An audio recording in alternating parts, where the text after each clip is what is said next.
McQueen, crazy McQueen. McQueen and I got along pretty good. McQueen looked at me kind of like an older brother. Welcome to Secret America, where the glamour fades and the truth begins. Subscribe now and don't miss a single story. James Garner, the legend behind Maverick and the Rockford Files, built a career on charm, quick wit, and brutal honesty. But one story stayed sealed for decades. His time filming The Great Escape wasn't just a blockbuster moment. It was the spark for a heated showdown with Steve McQueen, one of Hollywood's most mysterious stars.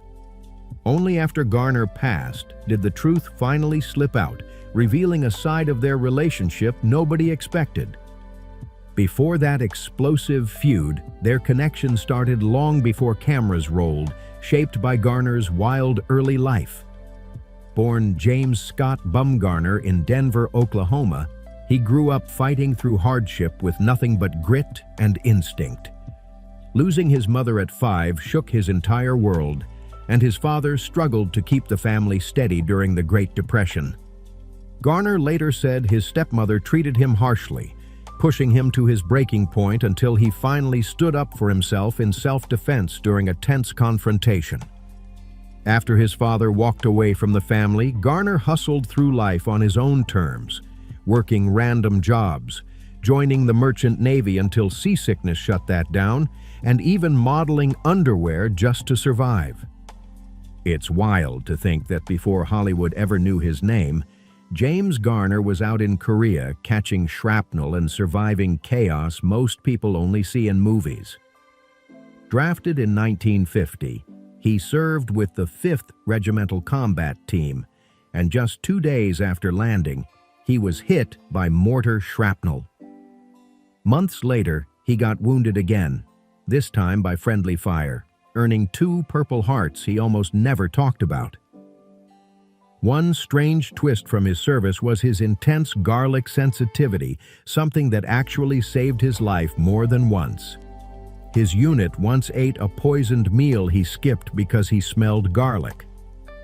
Another freezing night, he caught the faint scent of garlic in the wind, knew enemy soldiers were close, and warned his unit, helping prevent a deadly sneak attack. After coming home, Garner hustled through gas station work and carpet jobs until he reconnected with Paul Gregory, who pushed him toward acting. That led to a tiny role in the Kane Mutiny Court-Martial, then a spot in Sayonara with Marlon Brando, and finally, the role that changed everything, Brett Maverick. Critics doubted the show, but Garner's sharp humor made it a hit, turning him into a star almost overnight. But his rise didn't come without drama, and his exit from Maverick was about to shake Hollywood. When the writer's strike hit, Maverick froze overnight. No scripts, no episodes, no paycheck.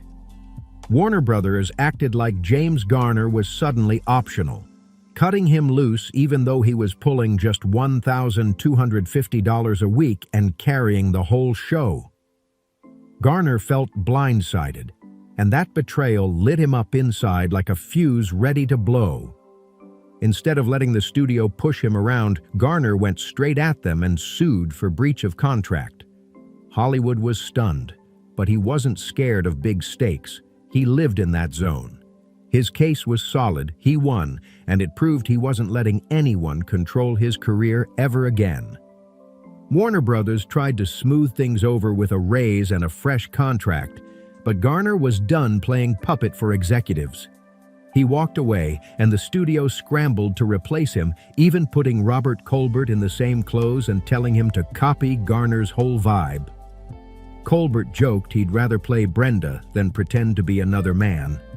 They brought in Roger Moore as another Maverick cousin, but the split-up storylines killed the chemistry. Moore and Colbert bounced, leaving Jack Kelly to carry the final season solo. Warner Brothers had originally wanted the role of Beau Maverick to sound refined with a British accent, even approaching Sean Connery, who turned it down to chase the massive opportunities that shaped his legendary career. Moore eventually took the role, even noticing the studio recycling old Maverick scripts during the strike. And the show didn't survive long after that. Even though James Garner walked away from Maverick, the story wasn't over for him at all. When the 1994 movie rolled around, Mel Gibson stepped in as Brett Maverick, bringing back that playful, fast-talking energy the show was known for. And in a slick twist, Garner returned as Marshall Zane Cooper, adding nostalgia and linking the movie straight back to the original series. Paul Newman was first approached for the Cooper role, but after he passed, it landed right where it belonged, with Garner. His return made the film feel authentic, and audiences loved seeing the legend back in the Maverick world again. But before that comeback, The Great Escape had already locked Garner in as a true Hollywood star. The 1963 classic threw him into a massive ensemble cast playing Allied prisoners plotting a breakout during World War II.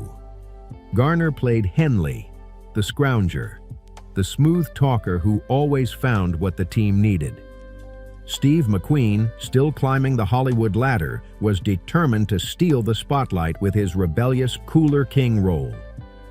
On set, tension built fast. McQueen didn't like how Garner's charm kept catching attention, and he pushed hard for more screen time, turning their working relationship into a quiet rivalry.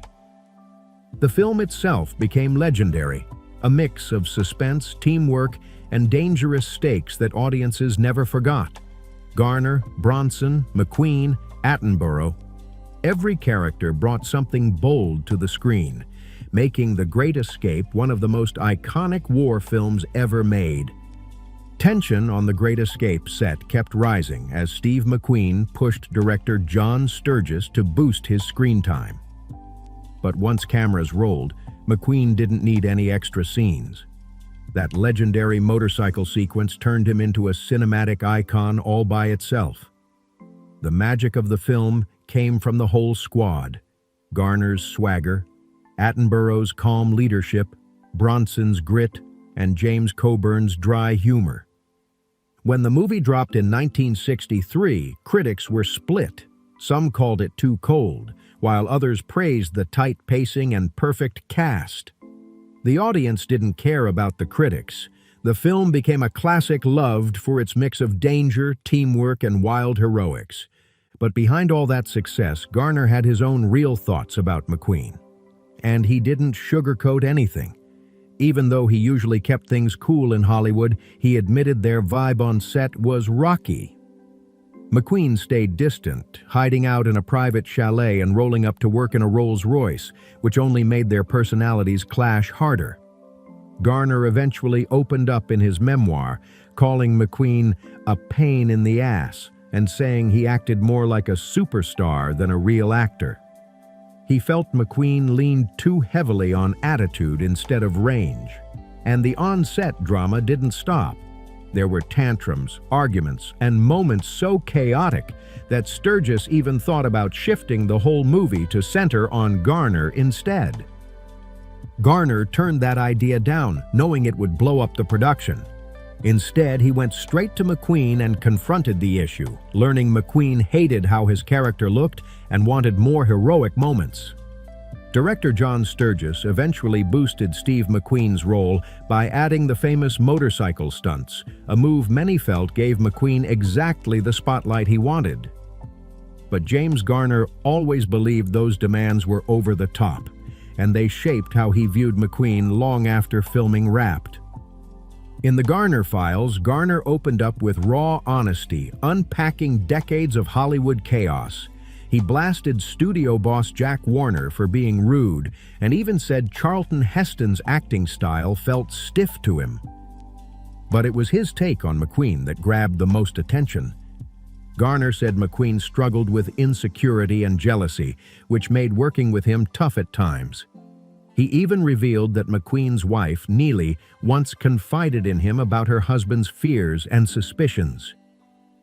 Garner tried to look out for McQueen like an older brother, but those anxieties sometimes twisted harmless moments into drama. including McQueen once accusing Garner of being unfaithful, which Garner shut down immediately. His stories about Charles Bronson were even sharper.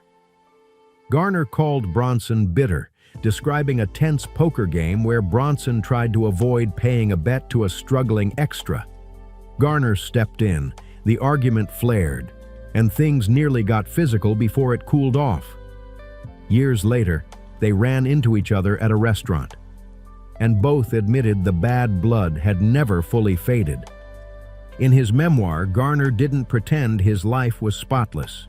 He talked openly about his more rebellious years, his personal beliefs, and the moments that shaped him. He proudly described himself as politically passionate and said films like The Notebook and The Americanization of Emily were the works he held closest to his heart. James Garner always felt proud that The Americanization of Emily finally got the respect it deserved years after its release.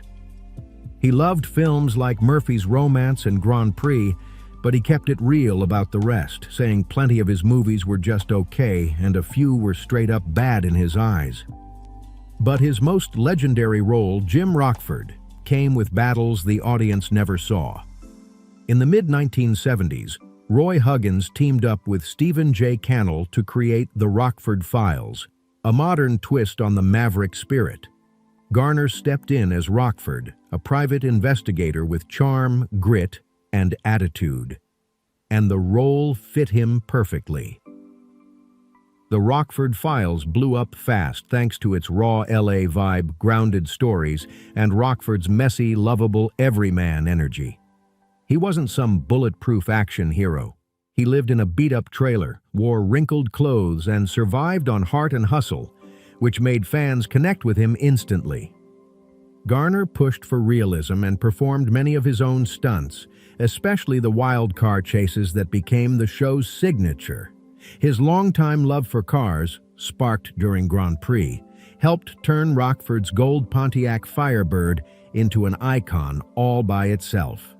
But the grind came with a price. Years of stunts tore up his knees and back, and by season 6, doctors warned him to slow down. That warning hit right as the show's huge production costs were piling up. Constant stunt damage, pricey locations, and even keeping Rockford's famous 853 OKG plate consistent added to the bill. By 1980, the physical strain and the non-stop spending made ending the series unavoidable, closing out one of TV's most beloved runs with Garner giving absolutely everything he had. As the Rockford Files grew, big-name guest stars started stacking up, and so did the budget. Still, the show kept thriving because the writing stayed sharp and creative. One of the most loved bits was Rockford's answering machine intro, those funny messages that opened every episode and became a signature part of the series. Writers eventually ran out of ideas, so NBC opened the floodgates and let the whole building submit message suggestions. The show also became a training ground for future legends, including David Chase, who later created The Sopranos. Even the theme song by Mike Post turned into a TV classic, locking in his reputation as one of the best in the game. But behind that success, Garner was fighting his own battles. Universal Studios shorted him on royalties, sparking a brutal 8-year legal war he eventually won. Even after the original series ended, he kept returning as Rockford in 6 TV movies throughout the 90s, even while dealing with serious health issues like major heart surgery. Spin-offs kept popping up, but none ever hit the way the original did. NBC tried Gabby and Gandy with Isaac Hayes and Louis Gossett Jr., but the pilot didn't take off. Another attempt followed Richie Brockelman. His standalone series lasted just 6 episodes before fading out. Fans got excited again in 2010 when a new reboot was announced starring Dermot Mulroney, backed by major producers like Steve Carell and David Shore.